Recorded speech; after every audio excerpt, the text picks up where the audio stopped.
everyone, and welcome back to our channel.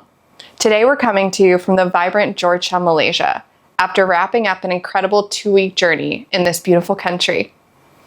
In this video, we're going to show you the places we explored, the unforgettable food that we tasted, and the experiences that we had that made Malaysia so special. Be sure to stick around until the end, where we share some tips and recommendations that we picked up along the way that'll maybe help you on your own trip. So let's go. Malaysia is divided into two main parts: Peninsular Malaysia, or West Malaysia, on the Malay Peninsula, and East Malaysia, located on the island of Borneo. In this video, we will be exploring Peninsular Malaysia and some of its major cities, like the capital of Kuala Lumpur, as well as Melaka, Ipoh, and Penang. So we just landed in Kuala Lumpur. This is our third stop on our worldwide tour, Malaysia, and this is actually our second time here.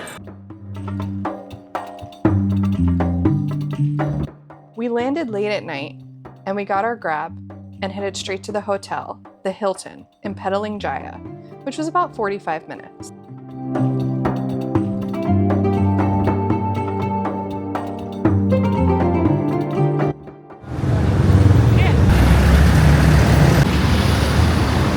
Kuala Lumpur is a melting pot of Asian cultures, cuisine, and people. It is a city in constant motion, loud, colorful, and chaotic in the best way, and somehow it all just works together. The energy here never really slows down. One minute you're weaving through traffic and street food stalls. The next minute you're up high with sweeping views from the city's iconic skyline.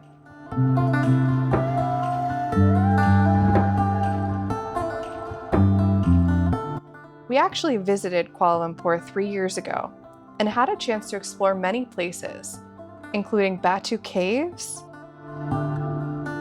Tian How Temple, and the Kuala Lumpur Bird Park. So this time, we will be going to several places we didn't get a chance to visit the first time around. We spent around 4 days in Kuala Lumpur and planned to ring in the new year in the city. But honestly, what we were most excited about was the food. Malaysia, and Kuala Lumpur in particular, is incredibly diverse, and that diversity shows up on every plate.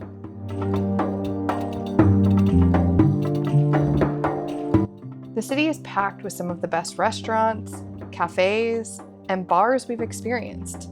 And every meal felt like an explosion of bold, unforgettable flavors. But before we could eat, we headed out to do some shopping for some travel essentials. In Kuala Lumpur, there's no shortage of shopping malls or busy streets lined with vendors selling just about anything you could need.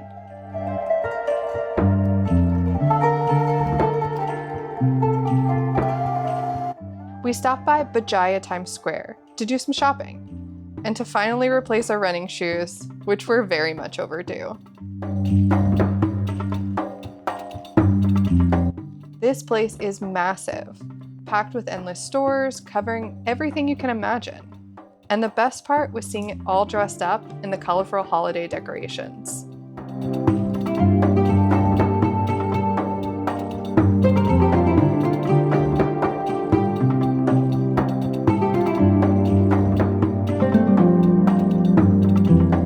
We also spent time exploring Bukit Bintang, the beating heart of the city's shopping scene. This area is always buzzing, with huge shopping malls, street performers, cafes, and bright neon lights lighting up the streets.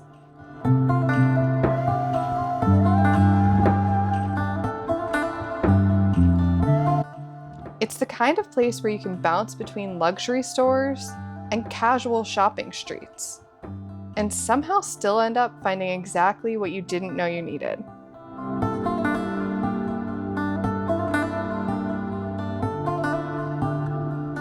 And after an afternoon of shopping, we wrapped up at Dana Spa.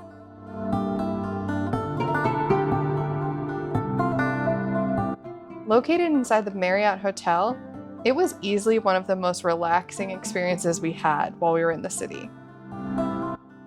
This luxury spa is designed with elegance in mind. Every detail, from the treatment rooms to the decor, feels calm, refined, and intentional. From the moment you arrive, you're welcomed with refreshing drinks and small treats, really setting the tone before the massage even begins. And after our treatment, we spent about 20 minutes unwinding in separate saunas and alternating between hot and cold jet tubs, which felt incredible after a long day of walking in the city.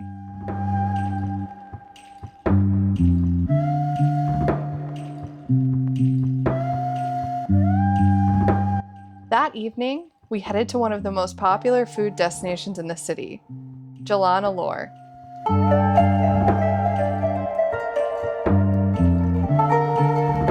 This long, lively street stretches through the heart of Bukit Bintang and is completely packed with open-air restaurants and street food stalls. And it's open every evening, typically after 5 p.m.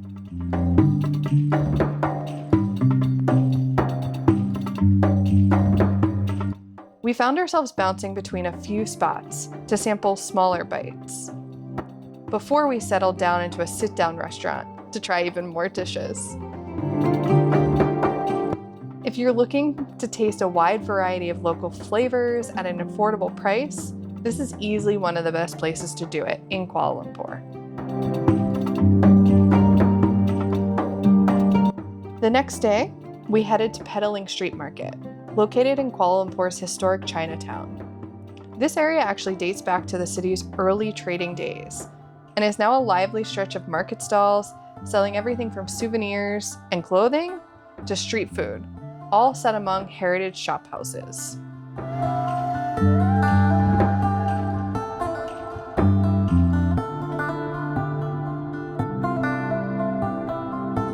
We then made our way to Central Market, a designated cultural heritage site that originally opened in 1888 as a wet market for local traders.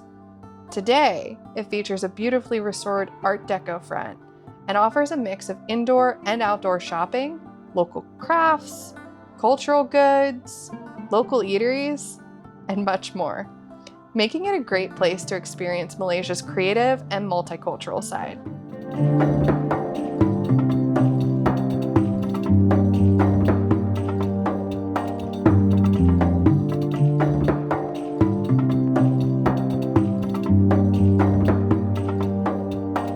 Next, we headed to Kuala Lumpur's iconic Merdeka Square, a historic open field where Malaysia declared its independence in 1957, symbolized by one of the tallest flagpoles in the world. Surrounded by colonial-era buildings, it remains one of the most important landmarks in the country. And nearby, we also visited the Sultan Abdul Samad Jamek Mosque, or Masjid Jamek for short, which is one of the city's oldest mosques, built in 1909.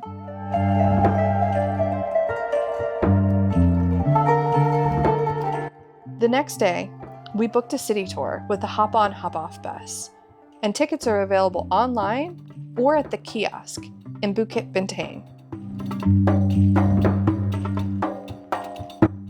This hop-on, hop-off bus has around 27 designated stops across 2 main routes, so you can explore at your own pace and get off wherever you want.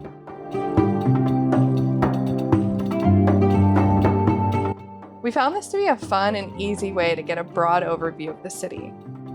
But there are a few important things to keep in mind if you decide to do it.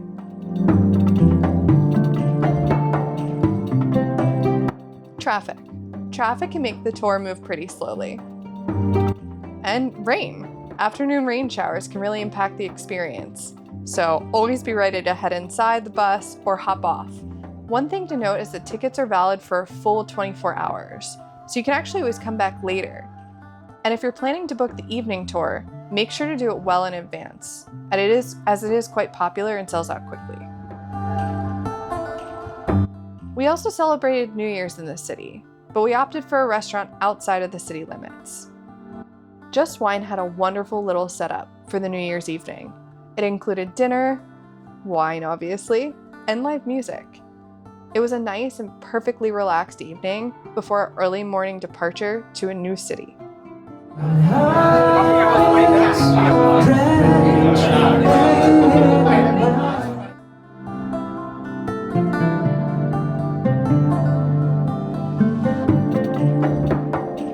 As planned, we woke up early New Year's Day and headed to the station to catch our bus to Malaysia's historic city of Melaka.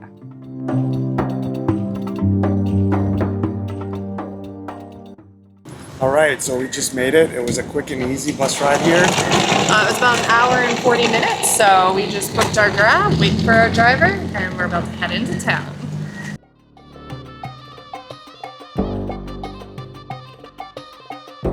Melaka is one of Malaysia's most iconic cities, full of history and culture. The city has a past shaped by centuries of global trade and colonial influence. Melaka has been under Portuguese occupation, followed by Dutch, and then British rule, each one leaving behind visible marks and everlasting influence on this city. This mix of cultures is what gives Melaka its unique blend of architecture, food, and traditions. Today, the Old Town is a UNESCO World Heritage Site, packed with colorful streets, museums, and centuries-old buildings. This also makes the city a popular destination and day trip for visitors from Kuala Lumpur.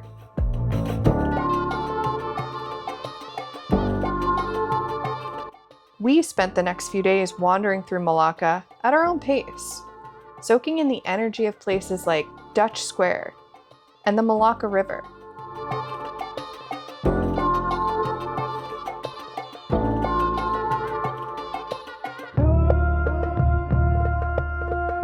Evenings were all about Jonker Walk, where the streets came alive with music, lanterns, and the buzz of the night market.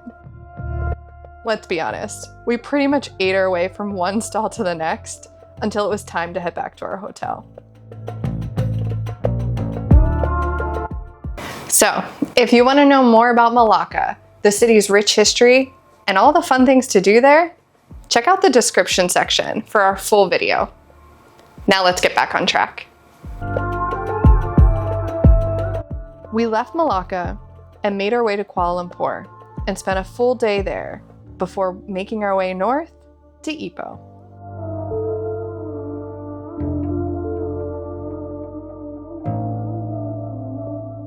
We arrived in Ipoh in the afternoon and checked into our Airbnb, which was located near the city center. The Jomstay Octagon Suites was spacious, well-maintained, and affordable. But best of all, it was only a 15-minute walk from places like Concubine Lane and the Ipoh Heritage Trail.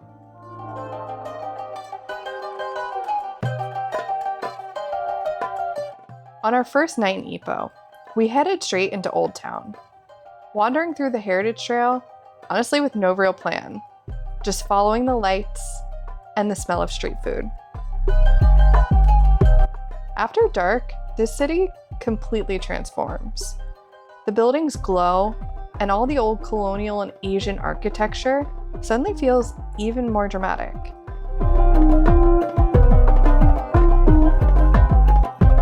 Every corner seemed to have something. Colorful murals, vintage shop fronts, hidden cafes, and little alleyways filled with history.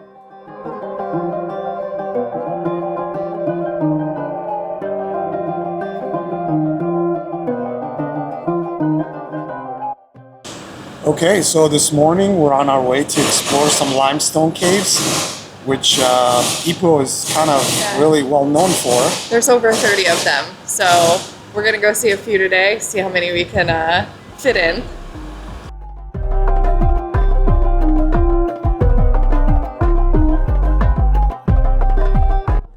We are at our first cave temple. It's about 10 minutes outside of downtown, and it's called Sampotang. It's actually the oldest cave temple here in Ipoh. So we're a little surprised. We're completely alone. So we're excited to explore. Let's go do it. It pays to come early.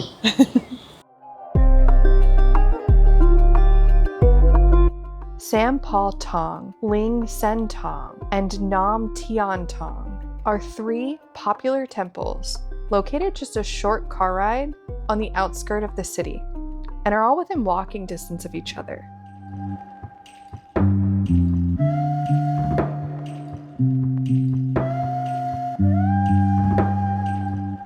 These cave temples are worth visiting because they are more than just religious sites. They're a mix of nature, history, and culture all in one place.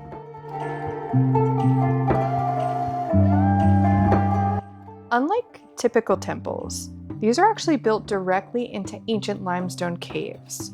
So you get this incredible combination of natural rock formations with colorful statues, incense-filled halls, and peaceful prayer spaces.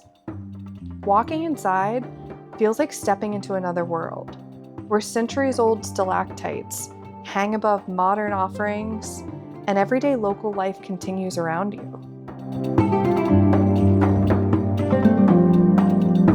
They also tell the story of Ipoh's Chinese and Buddhist heritage. Many of these temples were founded by early migrants and monks over 100 years ago, and they've grown alongside the city. You can see that blend in the architecture: traditional Chinese carvings, Taoist and Buddhist imagery, and tropical gardens filled with turtles, koi, and mountain views. And honestly, they're just a refreshing escape. After the heat and traffic of town, the caves are naturally cool, quiet, and calm.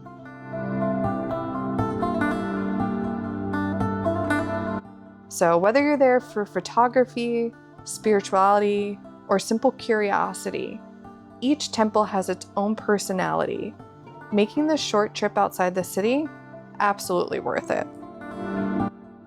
Okay, so once we got done exploring these beautiful temples, we looked on the map and we remembered that our Grab driver had recommended to check out Mirror Lake. So we actually found this, looks like a park called Tasik Sermon. And it's just a bunch of different things to do: riding ATVs, petting zoos, and a boat ride to Mirror Lake. So we're gonna go do that after we get some coffee and a coconut.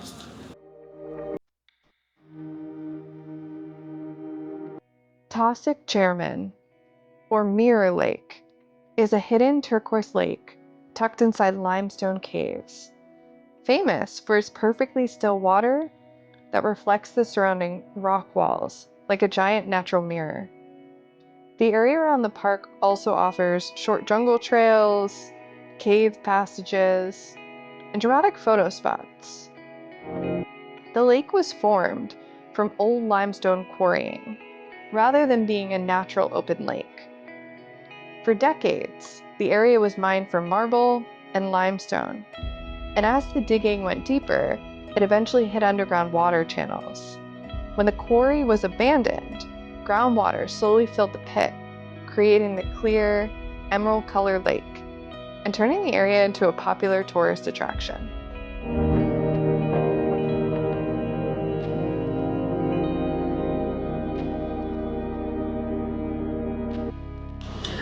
Okay, so we are waiting on our Grab, which is how we have been getting around.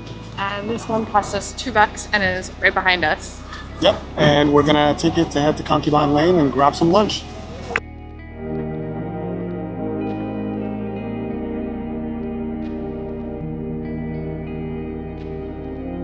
We headed to explore Concubine Lane during the day and instantly noticed a different vibe.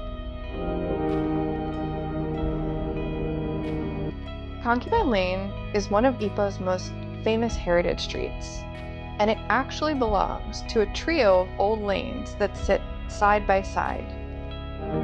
These lanes date back to the late 1800s, during Ipoh's tin mining boom, when wealthy Chinese merchants built shop houses here, and the area became a lively commercial and residential quarter. The name Concubine Lane comes from local folklore. The story goes that rich tin tycoons kept different wives or concubines in separate lanes to avoid awkward encounters. Whether or not that's completely true or a bit of legend, the nickname stuck.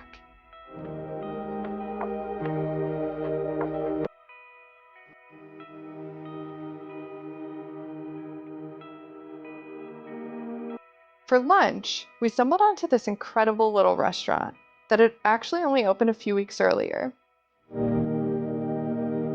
The staff made several recommendations, including a handful of Malaysian-style dishes, and it ended up being the best food we had on our trip. Everything that hit the table was packed with flavor, the kind of meal that you keep talking about long after it's over. It was so good, we actually came back the very next day just to work through more of their delicious menu.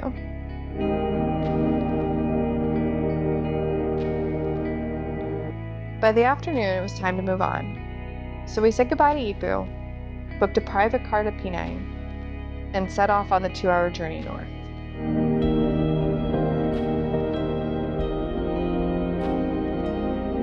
We checked into Royal Chulang, a hotel located in the northeast part of Georgetown, and just a few minutes walk from several restaurants and temples.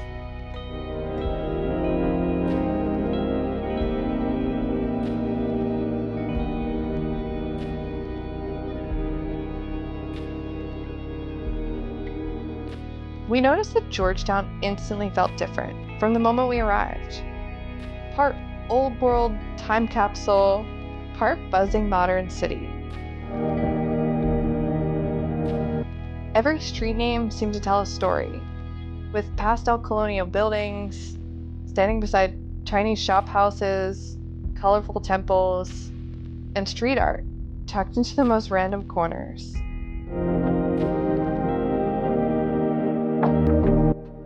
Okay, so it is our second day in Georgetown. Yesterday was awesome. I felt like Georgetown had such cool vibes. Yesterday we were walking, just kind of exploring around the hotel, and there were tons of people out, just on the water, fishing, hanging out. Absolutely loved that. And then when we went into town, we were in Little India, and it was just loud and colorful and so much food. So first day was pretty good. What do you think? Yeah, it was great. Today we're out a little bit early. We're gonna go kind of explore a little bit of Little India, just so we could see some of those temples we didn't get to see because they were closed last night. And then we're gonna head over to the Insta360 store so we can get a replacement for our camera. First, we made our way to Fort Cornwallis, but unfortunately it was under construction.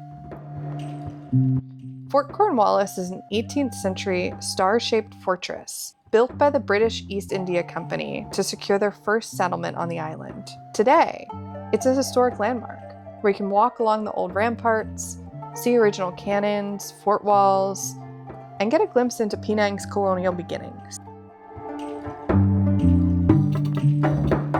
Next, we made our way through Georgetown's historic district. As we wandered between colorful temples, peaceful mosques, and centuries-old clan houses, we were mesmerized by their beauty and unique charm.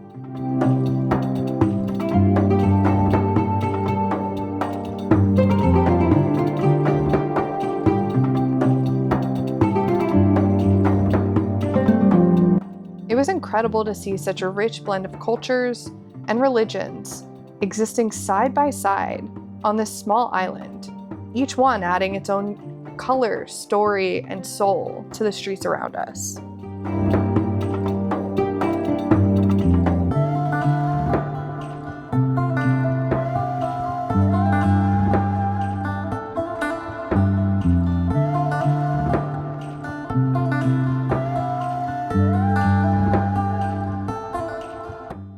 So this morning we woke up early so we could go out and take some pictures before the streets get packed with people. And we successfully did that. And now we are on our way to a temple called Kek Lok Si. It's a Buddhist temple. It's incredibly large, and we saw it yesterday. We're on Penang Hill, so we're pretty excited to see what it looks like in person. Yeah, so let's go.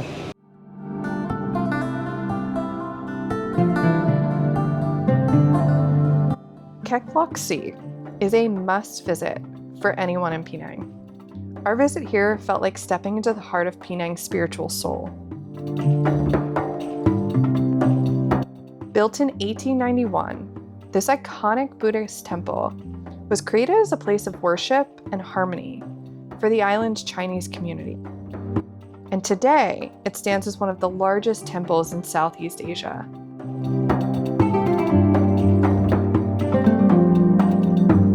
The complex rises through multiple levels, from peaceful prayer halls and turtle ponds at the base to the towering 7-tier pagoda of 10,000 Buddhas and the massive bronze statue of the Goddess of Mercy at the very top.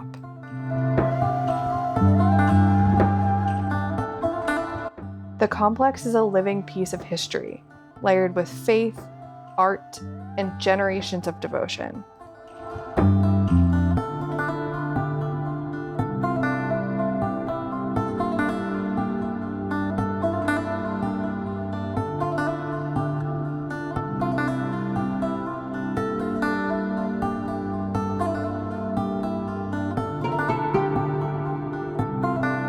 And for our most favorite thing about this town, food. Georgetown is packed with incredible restaurants, offering a vibrant mix of Chinese, Indian, Malay, and so many other flavors from across the region. We made it our mission to try as many different styles as we could, hopping from place to place twice a day, and honestly, we loved every single one. Every meal felt like a new discovery, full of bold spices, comforting classics, and dishes we'd never heard of before, but quickly became some of our favorites. We also made our way to one of Penang's most popular nature destinations, and one of my personal favorite experiences when visiting Malaysia, and that's Penang Hill. But if you want to hear about that and all the things that we did, you got to check out the full video. I know, you know where it is, the description section. Now, as promised, here are some tips to keep in mind if you're visiting Malaysia. Tip number 1, using the Grab app was simple and very affordable, especially in places like Ipoh and Melaka. We also highly recommend public transportation. The trains and buses were clean, reliable, and surprisingly fast, making it effortless to explore both cities and longer distances. Tip number 2, make sure you have ringgit. Many places and food stalls don't accept card, so cash is still king. Tip number 3, respect the cultural mix. Malaysia is a blend of Malay, Chinese, and Indian cultures, with Islam as the official religion. So it's important to dress modestly when visiting mosques or temple. Always remove shoes where it's required or asked for. And always ask before photographing people or religious sites. And tip number 4, plan around the heat and the rain. The weather is hot and humid year-round, with sudden tropical downpours. So we recommend start sightseeing early, carry water, and keep a light rain jacket or umbrella with you, because afternoons can sometimes be intense. And that's it for our Malaysian adventure. If you like this video, let us know in the comments below. Be sure to check out our blog at riworldtravel.com and subscribe for more content if you want to see more videos like this or follow along on our journey. Next stop, Thailand. Rachel, where are we going? You are making me go to Snake Mouth Cave. Why don't you want to go in there? If I see a snake. If I see a snake. Where are we going, Ian? Break. Well, that's it. We hope you guys enjoyed that. Sorry, the cat's pooping.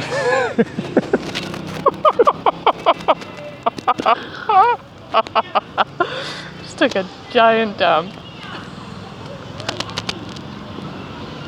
Oh, don't eat it. Oh my God. I hope we see some snakes.